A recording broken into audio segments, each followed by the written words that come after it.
போர்க்களமே இருளில் மூழ்கியது. காலத்தின் சதி லட்சுமணனை வீழ்த்தியது. ஆனால் நம்பிக்கை இழக்கவில்லை ராமன்.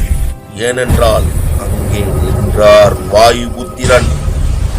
காற்றை கிழித்து மின்னல் வேகத்தில் இமயத்தை நோக்கி பாய்ந்தான் அந்த மாவீரன்.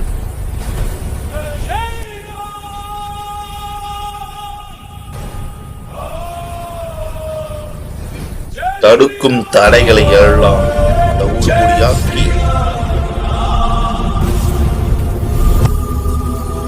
மூலிகைகளை தேடி நேரத்தை வீணாக்க அவன் விரும்பவில்லை. மலையை பெயர்த்தான்.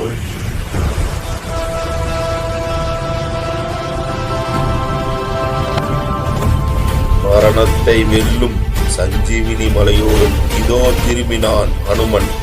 ஜெய் ஸ்ரீராம்.